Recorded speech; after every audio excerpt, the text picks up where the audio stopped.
आज लोकांची इतकी दुर्दशा झाली आहे की त्यांची ही कॉलनी जी अतिशय व्यवस्थित होती त्याला C1 डिक्लेअर करून लाईट पाणी गॅस तोडून लोकांना खाली करायला भाग पाडलं आणि भाग पाडल्यानंतर त्यांना गेले 9 महिने एक दमडी सुद्धा भाडं मिळालं नाही। आज यांच्या सगळ्यांची जेवढी माझ्या मागे लोक आहेत सगळी मध्यमवर्गीय लोक आहेत आणि दुर्दैव असं की ह्याचं काम हे लक्ष्मण कदम नावाच्या व्यक्तींनी घेतलं जे एकनाथ शिंदेचे व्याही आहेत।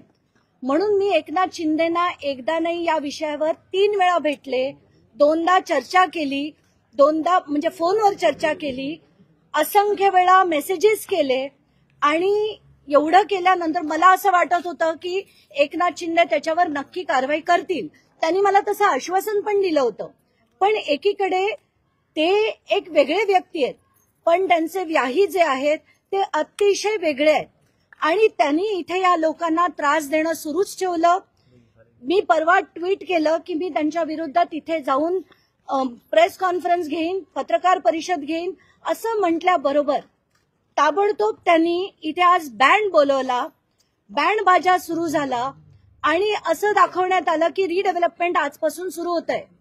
पण त्याचं कपट कारस्थान कसं केलं की या लोकांविरुद्ध 50 कोटीचा दावा ठोकलाय कोर्टात की ह्या रिडेव्हलपमेंट इतर कोणालाही देता येणार नाही। तर माझी एकनाथ शिंदेना कळकळीची विनंती होती की प्लीज तुम्ही इथे नातलं कोणीही नकोत, हा प्रकल्प तुम्ही म्हाडा थ्रू किंवा कुठल्याही एजन्सी थ्रू तुम्ही लार्सन अँड टुब्रो किंवा कुठल्या मोठ्या डेव्हलपरला द्या अशी माझी विनंती होती। त्याच्यात आत्ता मी जेव्हा आत आले तेव्हा एकनाथ शिंदेचा मला फोन आला आणि त्यांनी मला आश्वासन दिलंय की हा प्रोजेक्ट हे त्या माध्यमातून आताच्या घटकेला LOI जो मिळालेला आहे तो रद्द होण्याची प्रक्रिया ते करतील।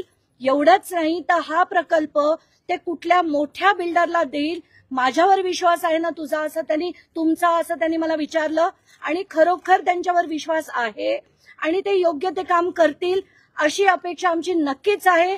आणि मी त्यांना पुन्हा एकदा विनंती करते सगळ्या या लोकांच्या माध्यमातून आणि माझी कळकळीची त्यांना विनंती आहे की कृपा करून हा प्रोजेक्ट एखाद्या मोठ्या कंपनीकडे द्या।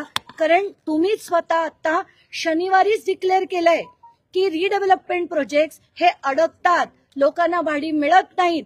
तर आत्ताच्या घटकेला मी जिथे उभी आहे हे धडधडीतपणे तुम्हाला दिसतंय 9 महिने या लोकांना भाडं मिळालं नाहीये। 50,000 60,000 भाडं देऊन ही दुसरीकडे राहतायत, ही मध्यमवर्गीय माणसं आहेत, त्यांच्याकडे एवढा अफाट पैसा नाहीये की ते तेवढा पैसा खर्च करून ते घरं घेऊ शकतील। तर आत्ताच्या घटकेला माझी कळकळीची पुन्हा एकदा विनंती आहे की लवकरात लवकर याचा तोडगा काढा आणि ते जे LOI ते रद्द होऊन एक लार्सन किंवा दुसऱ्या कुठल्याही मोठ्या कंपनीला हा प्रकल्प तुम्ही शासना थ्रू द्या असं माझं गृहनिर्माण मंत्र्यांना माझं निवेदन आहे। म्हणून तुम्ही शंकर पटोळे यांचाही उल्लेख केला, ज्या पद्धतीने शंकर पटोळे यांनी लोकांना घरातून बाहेर काढलेला, अनेक लोक याच्यामध्ये इंजिड देखील झाले होते। नाही, मला असं वाटतं की ठाण्यात पूर्वी लोकांची समस्या ज्या व्हायच्या लोक ती घेऊन आनंद दिघेंकडे जायचे आणि जर मला असं वाटतं की एकनाथ शिंदे त्यांचे शिष्य असतील तर त्यांनी लोकहितासाठी लोकांची कामं ते म्हणतील तसं झालं पाहिजे। आणि इथे आत्ताच्या घटकेला आपण बघतोय ही इतकी C1 बिल्डिंग्स नव्हती तर C1 डिक्लेअर करून हे जे केलं जातं या सगळ्या डेव्हलपर्सचा हा जो कट असतो तो हाणून पाडला पाहिजे। म्हणून मी आज इथे आले आणि आत्ताच्या घटकेला त्यांनी मला आश्वासन दिलंय की तो LOI रद्द करून त्या दुसऱ्या डेव्हलपरला आणि ते पण शासना थ्रू ते देतील असं त्यांनी आता आश्वासन दिलंय आणि माझा विश्वास आहे की ते नक्की असं करतील। इथल्या लोकांना क्लस्टर नको होतं आणि त्यात त्यांनी क्लस्टर टाकलं असं आरोप होत होता, नेमकं काय आहे? आता क्लस्टर मधूनच करणार आहेत की वेगळ्या? आता कसं असतं प्रत्येक प्रकल्पामध्ये काही 4 डोकी असतात जी सगळ्या कमिटीच्या विरुद्ध काम करतात, म्हणजे सगळ्या लोकांच्या विरुद्ध ही कमिटी काम करते। तर पहिलं अग्रीमेंट जे झालं होतं ते साधं अग्रीमेंट झालं होतं, त्याच्यावर एक सप्लिमेंटरी अग्रीमेंट बनवलं गेलं। या सप्लिमेंटरी अग्रीमेंटमध्ये अनेक गोष्टी बदलण्यात आल्या आणि मग स्वतः एकनाथ शिंदे इथे उभं राहून म्हणाले होते की आपल्याला सप्लिमेंटरी नको, आपल्याला क्लस्टर नको ना, आपल्याला क्लस्टर नको ना. तेव्हा सगळ्या लोकांनी सांगितलं होतं आम्हाला क्लस्टर डेव्हलपमेंट नको. आणि एवढं स्पष्टपणे झालेलं असताना क्लस्टर डेव्हलपमेंट करणार असा निर्धार या व्यक्तींनी केला. मला त्यांचं नाव पुन्हा पुन्हा घ्यायचं नाहीये, पण त्यांनी रेटून हेच चालवलं की क्लस्टर रद्द होणार. पण मग क्लस्टरमध्ये जर तुम्हाला अनेक गोष्टी मिळत असतील तर मग त्या लोकांना वाढीव FSIचा फायदा का होऊ नये. कारण आत्ताच्या घटकेला मालक ते आहेत, मालक लक्ष्मण कदम नाहीत, मालक इतर कोणी नाही, एकनाथ शिंदे सुद्धा नाहीत. ही माणसं तिथली मालक आहेत.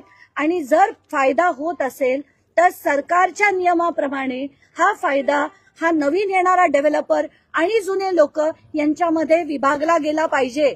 म्हणून त्यांनी ती मागणी केली होती की आम्हाला त्याचा फायदा जो आहे तो मिळाला पाहिजे. पण आताच्या घटकेला तुम्ही बघाल एवढ्या सिनियर सिटीजनना फोर्सफुली इथून खाली करून TMCचा मी तुम्हाला एक व्हिडिओ पाठवते. त्या व्हिडिओमध्ये मी तो ट्विट देखील केलाय. TMCची माणसं अशी येऊन उभी राहतात घर खाली करायला जसं काय त्यांना लोकांचा कळवळा असल्यासारखी. पण कसं राजकारण हे त्याचा वापर होतो. आणि मला आज सौरभ रावना सांगायचंय की तुम्ही अधिकारी आहात, तुमचा पगार जनता देते, कोणी राजकारणी देत नाही. तुम्ही आता सगळ्या अधिकाऱ्यांनी ना थोडी तरी मनाची लाज बाळगून लोकांच्या हितासाठी काम करायला सुरुवात केलं पाहिजे, जे आता होत नाहीये. माझी पुन्हा एकदा सगळ्यांना विनंती आहे की सगळ्यांनी आपापलं काम जे योग्य आहे ते करावं. पैसा पैसा पैसा याच्या मागे लागू नये. आणि जशी मी आता एकनाथ शिंदेची बोलले, हे काम कुठच्याही परिस्थितीत मोठ्या बिल्डरकडेच गेलं पाहिजे. मागे देखील तुम्ही आला होता, 16 नंबर देखील C1 होती, त्यामध्ये आयुक्तांशी काय चर्चा आहे, पुढचा त्याचा काय मार्ग निघाला? तेव्हा आयुक्तांची मीटिंग झाली आणि त्याच्यात त्यांनी आम्हाला क्लिअर कट असं सांगितलं की मी त्यांची सगळ्यांची राहण्याची व्यवस्था करतो, मी बिल्डरला बोलवून घेतो, सगळं नुसतं सांगितलं. आज तगायत केलेलं नाही. ती माणसं सुद्धा आता माझी वाट बघतायत, तिथे देखील मला आत्ताच जायचंय. तर मला तुम्हाला हेच सांगायचं की आत्ताच्या घटकेला कुठचंही काम असो, ही सगळी राजकारणी लोक लाटतायत. आणि म्हणूनच त्याच्या विरुद्ध आता जनतेने यांनी सगळ्यांनी आवाज उठवला आणि आपल्या सगळ्यांचं पण कर्तव्य त्यांच्या मागे उभं राहायचं.